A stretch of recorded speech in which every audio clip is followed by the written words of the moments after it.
ಪಾಕಿಸ್ತಾನಕ್ಕೆ ಗಡೀಪಾರು ಮಾಡದಂತೆ ಆದೇಶ. ಸುಪ್ರೀಂ ಕೋರ್ಟ್ನಿಂದ ಮಹತ್ವದ ತೀರ್ಪು. ಪಹಲ್ಗಾಮ್ ದಾಳಿಯ ಬಳಿಕ ವೀಸಾ ರದ್ದು.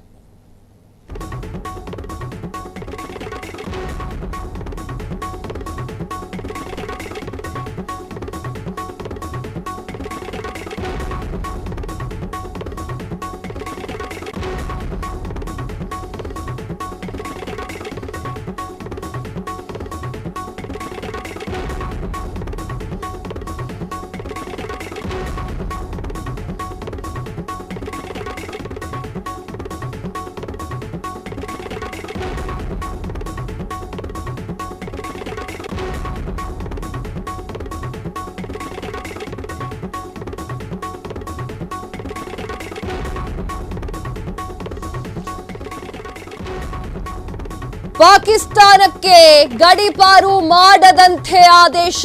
ಸುಪ್ರೀಂ ಕೋರ್ಟ್ನಿಂದ ಮಹತ್ವದ ತೀರ್ಪು ಬಂದಿದೆ. ಪಹಲ್ಗಾಮ್ ದಾಳಿಯ ಬಳಿಕ ವೀಸಾ ರದ್ದು.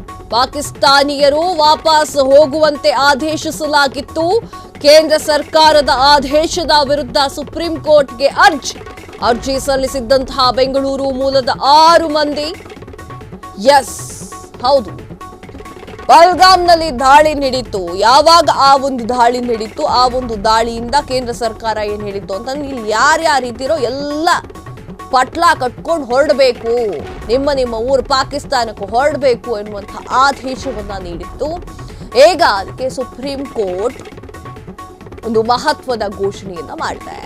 ಪಾಕಿಸ್ತಾನಕ್ಕೆ ಗಡೀಪಾರು ಮಾಡದಂತೆ ಆದೇಶವನ್ನ ಹೊರಡಿಸಿದೆ ಸುಪ್ರೀಂ ಕೋರ್ಟ್. ಪಾಕಿಸ್ತಾನಕ್ಕೆ ಹೋಗ್ಬೇಕು ಅಂತಂದ್ರೆ ಪಾಕಿಸ್ತಾನಿ ಪ್ರಜೆಗಳೇ ಅಳ್ತಾ ಇದ್ರು. ಲೆಕ್ಕ ಹಾಕಿ ಅದು ಎಷ್ಟು ಕಷ್ಟದ ಪರಿಸ್ಥಿತಿಯಲ್ಲಿ ಪಾಕಿಸ್ತಾನ ಇದೆ ಅಂತ. ಇದಕ್ಕೆ ಯುದ್ಧ ಬೇಕಂತ. ಈಗ ಪಾಕಿಸ್ತಾನದಲ್ಲಿದ್ದಂತಹ ಪ್ರಜೆಗಳು ಓದೋಕೋ ಮತ್ತೊಂದು ಕೆಲ್ಸಕ್ಕೋ ಮತ್ತೆ ಏನಕ್ಕೋ ಬಂದಿರ್ತಾರಲ್ವಾ, ಅವರನ್ನ ಕೇಂದ್ರ ಸರ್ಕಾರ ಹೊರಡಿ ನಿಮ್ಮ ಮನೆಗಳಿಗೆ ಅಂತ ಹೇಳಿದಾಗ ಅವರಿಗೆ ಪಾಕಿಸ್ತಾನಕ್ಕೆ ಹೋಗ್ಲಿಕ್ಕೆ ಆಗ್ತಾ ಇಲ್ಲ. ಇಲ್ಲಿ ಹೋಗ್ಬಿಟ್ಟಿದ್ದಾರೆ. ಪಾಪಿ ಪಾಕಿಸ್ತಾನ ಹೇಗಿದೆ ಅನ್ನೋದ್ರ ಬಗ್ಗೆ ಪರಿಜ್ಞಾನ ಇದೆ ಅವರುಗಳಿಗೆ. ಅವರೇ ಗೋಗರಿತಾ ಇದ್ರು, ನನ್ನ ಹತ್ರ ಆಧಾರ್ ಕಾರ್ಡ್ ಇದೆ, ನನ್ನ ಹತ್ರ ಪ್ಯಾನ್ ಕಾರ್ಡ್ ಇದೆ, ನನ್ನ ಹತ್ರ ರೇಷನ್ ಕಾರ್ಡ್ ಇದೆ, ನಾ ಹೋಗೋದಿಲ್ಲ ಅಂತ ಅವರೇ ಅಳ್ತಾ ಕೂತ್ಕೊಂಡಿದ್ರು. ಈಗ ಸುಪ್ರೀಂ ಕೋರ್ಟ್ ಕೂಡ ಆದೇಶವನ್ನ ನೀಡಿದೆ. 6 ಮಂದಿಯ ಗಡೀಪಾರಿಗೆ ಸುಪ್ರೀಂ ಕೋರ್ಟ್ ತಡೆ. 1987ರಲ್ಲಿ ನಮ್ಮ ತಂದೆ ಭಾರತಕ್ಕೆ ಬಂದಿದ್ರು. ನಾವು 1987ರಿಂದಲೇ ಭಾರತದಲ್ಲಿ ಇದ್ದೇವೆ. ನಮ್ಮ ಬಳಿ ಭಾರತದ ಆಧಾರ್ ಕಾರ್ಡ್, ಪಾಸ್ಪೋರ್ಟ್ ಎಲ್ಲ ಇದೆ. ನಾವಿಬ್ಬರೂ ಬೆಂಗಳೂರಿನಲ್ಲಿ ಕೆಲಸದಲ್ಲಿದ್ದೇವೆ. ನಮ್ಮ ಪೋಷಕರು ಸಹೋದರಿಯರು ಶ್ರೀನಗರದಲ್ಲಿದ್ದಾರೆ. ಸುಪ್ರೀಂ ಕೋರ್ಟ್ನಲ್ಲಿ ಅರ್ಜಿದಾರನಿಂದ ವಾದ. ಗಡೀಪಾರಿಗೂ ಮೊದಲು ಈ 6 ಮಂದಿಯ ನಾಗರಿಕತ್ವ ಪರಿಶೀಲಿಸಿ ಕೇಂದ್ರ ಸರ್ಕಾರಕ್ಕೆ ಸುಪ್ರೀಂ ಕೋರ್ಟ್ ಆದೇಶವನ್ನ ನೀಡಿದೆ. ಕರೆಕ್ಟ್ ಆಗಿ ಕೊಟ್ಟಿದೆ ಸುಪ್ರೀಂ ಕೋರ್ಟ್. 6 ಮಂದಿಯ ಗಡೀಪಾರು 6 ಮಂದಿಯ ಗಡೀಪಾರಿಗೆ ಸುಪ್ರೀಂ ಕೋರ್ಟ್ ತಡೆಯನ್ನ ನೀಡಿದೆ. ಅರ್ಜಿದಾರ ಹೆಂಗ್ ಹೇಳಿದ್ದಾರೆ ಅಂತ ಹೇಳ್ತೀನಿ ನೋಡಿ. 1987ರಲ್ಲಿ ನಮ್ಮ ತಂದೆ ಭಾರತಕ್ಕೆ ಬಂದಿದ್ರು. ನಾವು 1987ರಿಂದ ಭಾರತದಲ್ಲಿ ವಾಸವಿದ್ದೇವೆ. ನಮ್ಮ ಬಳಿ ಭಾರತದ ಆಧಾರ್ ಕಾರ್ಡು, ಪಾಸ್ಪೋರ್ಟ್ ಎಲ್ಲ ಇದೆ. ನಾವಿಬ್ಬರು ಬೆಂಗಳೂರಿನಲ್ಲಿ ಕೆಲಸ ಮಾಡ್ತಾ ಇದ್ದೀವಿ.